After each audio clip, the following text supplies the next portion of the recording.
CCC hacker in Bangalore and the KGB attacking on JPL and all stuff. I don't think that, I mean, aside from exploits and no-base and whatever, but the attack techniques and the security holes that side the target, to me, are mainly still the same today. This isn't news to us, right? Buffer overflows were invented in the 50s, right? And there's still problems. I think a lot of policymakers didn't have any idea, and this came as a surprise. Certainly the American public has a very short memory. I don't know how you find the public in India, but in our country, we just have extremely short memory. That something happens and we get all worked up about it, and something else happens, we forget about this. And then 2 years later it happens again, and it's like, oh my God, it never, it's unprecedented. So, we're technologists, so we saw this coming for years, but, think about your mom, right? I mean, she had no idea. I mean, that's the way to think of lawmakers, really, as your mom or your dad. I don't know which is worse. Sorry. Point number 2, I'll be quick and fast. It's about Stuxnet. I would think the same as you do. For all of you guys, tomorrow will be special for we'll have the time to do it. But, provocation. What about the Stuxnet, behind Stuxnet, there is not the United States, there is not Israel, there is not the countries, but there is the organized crime. The organized cyber crime that just sent up first very clear input to who? To the industry, to Siemens, to IBM, and to all others, and or to government, and or to NCIs. Yeah, there's talk that Stuxnet was a message, and it seems unlikely because it's kind of a screwy message. I mean, it's an expensive message and not very clear. I mean, what the message say? It's possible there's someone who understands it, and we just don't. Seems unlikely, but it's possible. The more we learn about Stuxnet, it doesn't have the characteristics of a criminal worm. It's not written with the same methodology. This could be different. It could be a different kind of criminal. I mean, we actually don't know. I think it is reasonable to say this is done by a political actor, probably a state, but not necessarily. It's very expensive for it not be a government, but maybe it isn't. And it's targeted against a particular thing. We don't know what it is. The best candidate we have is the nuclear reactor in Iran. But we are still speculating. And we don't know. I mean, if you're going to give a talk on this, there's a lot of really good stuff. I mean, go listen. Stuxnet's really interesting. The most interesting that's happened in hacking in the past couple of years. It's really interesting. I mean, it'd be like, it's fun, right? It's like if the government came to you and said, "Here's $1 gazillion, go make me a cyber weapon." It'd be fun, right? And someone did that, or a team of people. It seems like 6 or 8 people because they look at coding styles and different types of expertise. And a team of people designed this thing, right? That's fun. Sorry, one more point. Aspects about the cyber world, and before you mention electronic weapons, and I really impressed by your sentence. All the governments basically are going to use or will use the same weapons. So, isn't it that after all, all the governments that will buy the same tools or weapons from the cybercrime? Mm-hmm.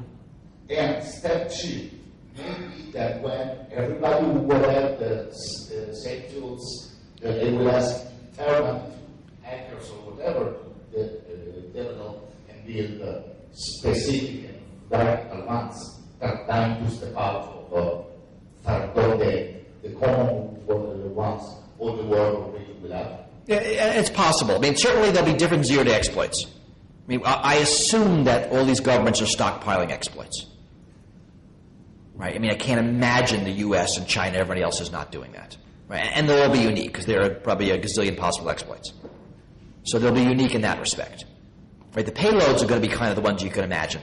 They're all pretty obvious. But I think the attack vectors are likely to be different.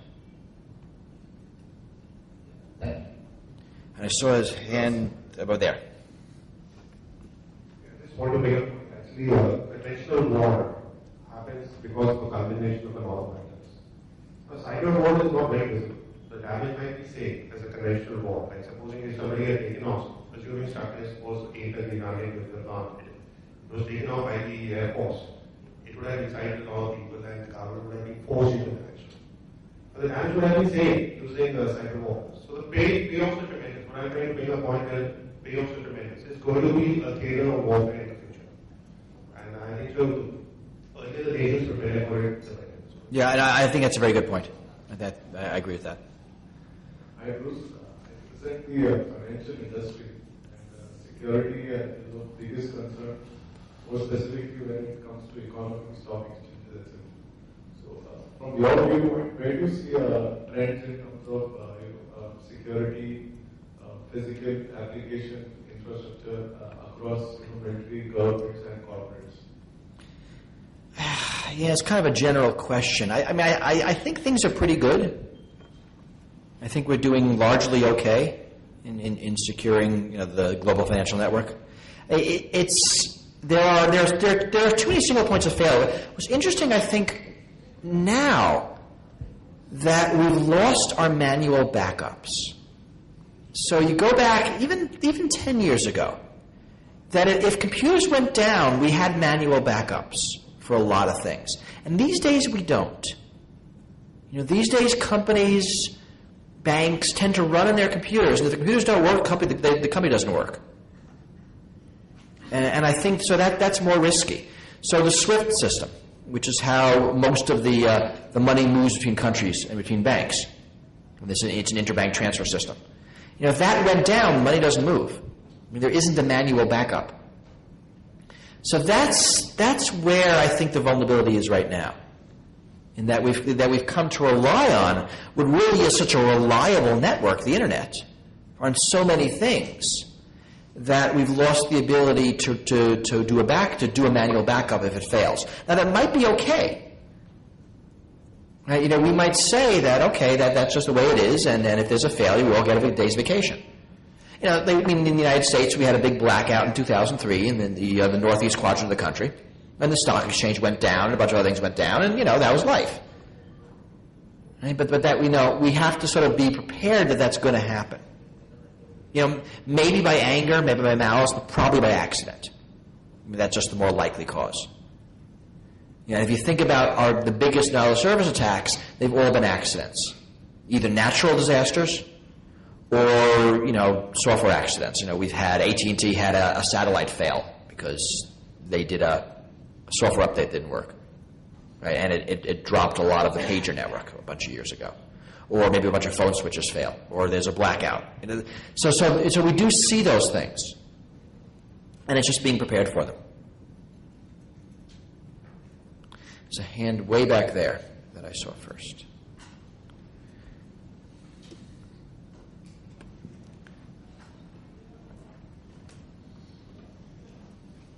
Hi, Bruce. Agreeing to your point that cyber war is exaggerated term, but in a country, I don't know about yours, but in a country like India, we do need exaggerations to make governments work. Yeah, we do too. I just hate it. Yeah. And with the introduction of IPv6, which is about to come on the internet, it is assumed that cows and cars will be having their own IP addresses. So don't you think that these sort of terms like cyber, these sort of things are necessary to wake up the governments to act on it? Yeah, but I think they wake them up in the wrong way. I think we need to make governments understand the cyber threat is real. But what I try to say in my talk is that using the war metaphor brings with it a bunch of baggage that I'm not sure we want. So that's the issue. But yes, you're right. I think you have to exaggerate in order to get governments to do anything. And certainly, governments are pretty much uniformly reactive and not proactive, sort of almost by definition. But I'm just afraid of the war metaphor because of what it will lead to. And I'd much rather see a crime metaphor. I think we do better policy-wise that way. So a hand in front of you, sort of over there-ish. There it was.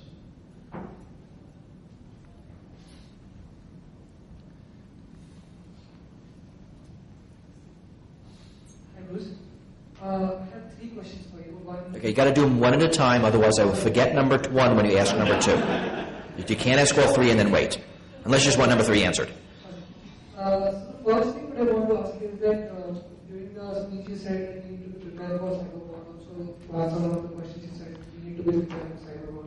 But don't you think that we should actually prepare, or we should be preparing for something that can stop the cyber war? I mean, yes. I mean, and I think preparing for cyber war includes cyber defenses that will stop weapons before they do their damage. So preparing for cyber war, it doesn't only mean attack. I think it primarily means defense.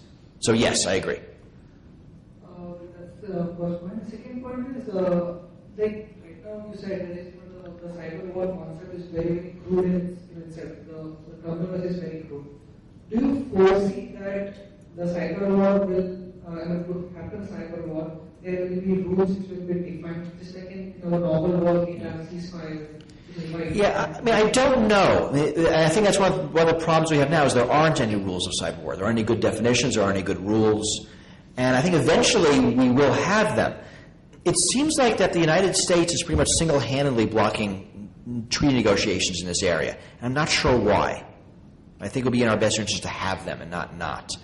But I would hope there'd be rules of war. I think that's important. But right now there aren't, and I think that's dangerous. The third thing is, if I ask you that, can you visualize any cyber war weapon? What it will be?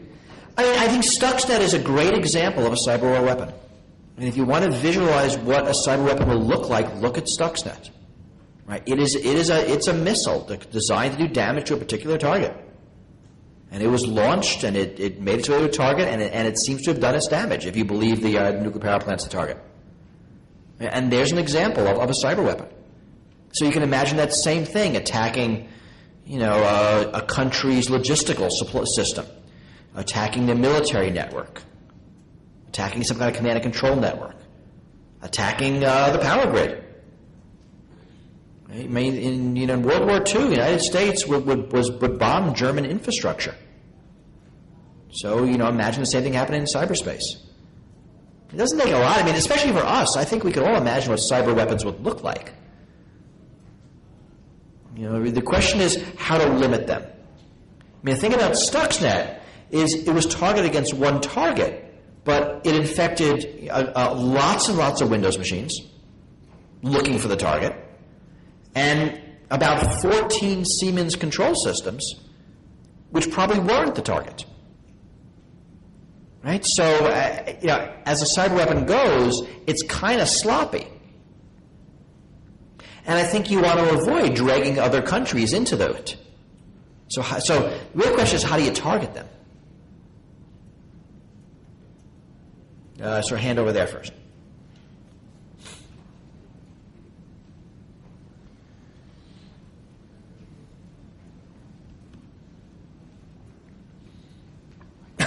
Hello, hi, Bruce. I'm really all women out here. First time I'm attending something related to security. And my question is probably very general. How much social networking and the use of digital media by various industries like telecom, FMCG, and automobile industries that extensively using digital media to reach out their customers? So, according to you, how much social networking and extensive use of digital media contribute towards cyber war? I don't think they're related. It's funny, the talk I was going to give before I was told to talk about cyber war was really about privacy and social media.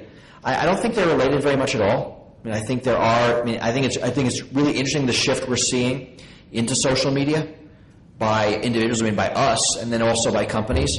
I think that brings with itself new risks and new opportunities, and we're moving ahead, and that it's generally good. But I don't see that really related to cyber warfare at all. I mean, warfare to me is war, so it's like asking how the post office relates to tanks. I mean, they feel very different. I saw a hand back there. It was.